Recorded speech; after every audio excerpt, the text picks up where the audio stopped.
ഇന്ന് ഞായറാഴ്ചയാണല്ലോ. ഇന്നത്തെ ദിവസത്തിൽ ദിവ്യ ആരാധനകളിലും പ്രാർത്ഥനാക്കൂട്ടങ്ങളിലും ദൈവിക സംസർഗങ്ങളിലും അനുഭവിക്കുന്ന ദിവ്യ സമാധാനം നമ്മുടെ അവകാശമായി തീരുവാൻ ഇടയാക്കട്ടെ എന്ന പ്രാർത്ഥനയോടെ ഈ പുതിയ ദിവസം നമുക്ക് ആരംഭിക്കാം. തനിമയിലേക്ക് എന്ന യൂട്യൂബ് ചാനലിൽ കൂടി നാം തമ്മിലുള്ള സ്നേഹബന്ധം ശക്തി ആർജിക്കുവാൻ, ബലപ്പെടുവാൻ ദൈവം ഇടയാക്കട്ടെ എന്ന പ്രാർത്ഥനയോടെ നമുക്ക് ധ്യാനത്തിനായി ഒരുങ്ങാം.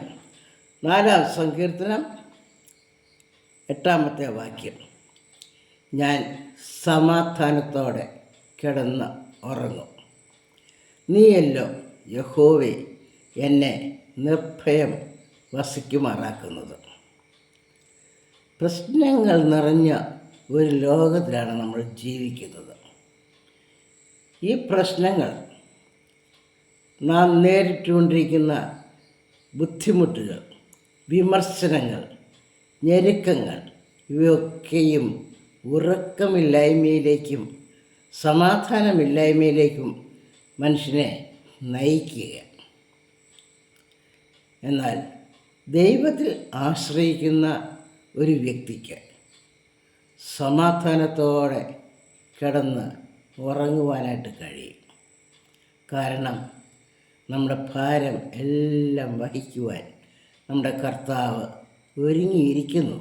ഈ വിശുദ്ധ ദിവസം, ഈ ഒരു അനുഭവം നമ്മുടെയൊക്കെ വ്യക്തി ജീവിതങ്ങളിൽ നാം നേരിട്ട് അനുഭവിച്ചറിയുവാൻ ഇടയാക്കട്ടെ എന്ന പ്രാർത്ഥനയോടെ നമുക്ക് സാന്നിധ്യത്തിനായി കാത്തിരിക്കാം. നമ്മുടെ ജീവിതങ്ങൾ എല്ലായ്പ്പോഴും പ്രശ്നങ്ങളെ നേരിടുന്ന ഒരു അനുഭവമാണ്.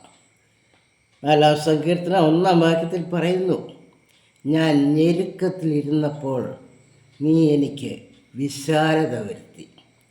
കഴിഞ്ഞ കാല ജീവിതത്തിലേക്ക് നാം തിരിഞ്ഞു നോക്കുമ്പോൾ ഞെരുക്കങ്ങളുടെ വേളകളിൽ വിശാലത നൽകിയ ഒരു ദൈവത്തെയാണ് ഇന്ന് നമ്മൾ ആരാധിക്കുവാൻ ദൈവാലയങ്ങളിലേക്ക് കടന്നു പോകുന്നത്. യോഹന്നാന്റെ സുവിശേഷം 8-ാം അധ്യായത്തിൽ കർത്താവിൻ്റെ സന്നിധിയിലേക്ക് ശരണത്തിനായി ഓടി വന്ന ഒരു സ്ത്രീയെ നമ്മൾ കാണുന്നുണ്ട്.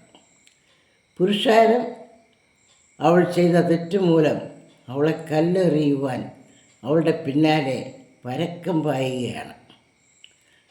പക്ഷേ അവളെ കൊണ്ട് എത്തിച്ചത് കർത്താവിൻ്റെ സന്നിധിയിലാണ്. കർത്താവ് അവളെ കണ്ടപ്പോൾ അവളുടെ മനസ്സറിഞ്ഞു, താൻ എന്തിനാണ് ലോകത്തിലേക്ക് അവതരിച്ചത്, ഇവളെ രക്ഷിക്കുവാനായിട്ട്.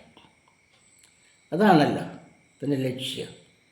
ഞെരുക്കത്തിലിരിക്കുന്നവർക്ക് വിശാലത വരുത്തി സമാധാനത്തോടെ അവരെ പറഞ്ഞയക്കുവാൻ, അവർ ലോകത്തിലേക്ക് പോയി സമാധാനത്തിൻ്റെ സുവിശേഷം അറിയിക്കുവാൻ.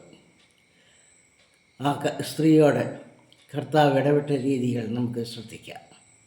പുരുഷാരം നോക്കിയപ്പോൾ മോശയുടെ ന്യായപ്രമാണം അനുസരിച്ച് അവൾ കല്ലെറിയപ്പെടേണ്ടവൾ തന്നെയാണ്. എല്ലാവരും കല്ലുമായിട്ടാണ് അവിടെ പുറകെ കർത്താവിൻ്റെ സന്നിധിയിലേക്ക് വന്നത്. എന്നാൽ കർത്താവ് അവരോട് പറയുന്നത്, നിങ്ങളിൽ പാപമില്ലാത്തവൻ ആദ്യം അവളെ എറിയട്ടെ. പാപമില്ലാത്ത ജീവിതം ആർക്കാണ് അവകാശപ്പെടുവാനുള്ളത്? ആർക്കും അവകാശപ്പെടുവാനില്ല. എല്ലാവരും വഴിതെറ്റി ഒരുപോലെ കൊള്ളരുതാത്തവരായി തീർന്നു. ഒരു വ്യത്യാസവുമില്ല. എല്ലാവരും ഒരുപോലെയുള്ളവരാണ്. എല്ലാവരും പാപം ചെയ്തവരാണ്. ആർക്കും അവളെ കല്ലെറിയുവാനായിട്ട് കഴിഞ്ഞില്ല. എല്ലാവരും കല്ല് ഉപേക്ഷിച്ച് മാറിപ്പോയി. ഒരു കർത്താവ് അവളോട് പറയുന്നു, എൻ്റെ അടുക്കൽ വന്ന നിന്നെ ആരും കല്ലെറിഞ്ഞില്ലേ, ആരും വിധിച്ചില്ലേ? ഞാനും നിന്നെ വിധിക്കുന്നില്ല, നീ സമാധാനത്തോടെ പോകും. സമാധാനമില്ലാത്ത ലോകത്തിൽ നാം ജീവിക്കുമ്പോൾ നമ്മുടെ സഹജീവികളുടെ പഴിയും ദുഷിയും ഒക്കെയും നിന്ദയുടെയും ഞെരുക്കത്തിൻ്റെ അനുഭവത്തിലേക്ക് നമ്മളെ നയിക്കും.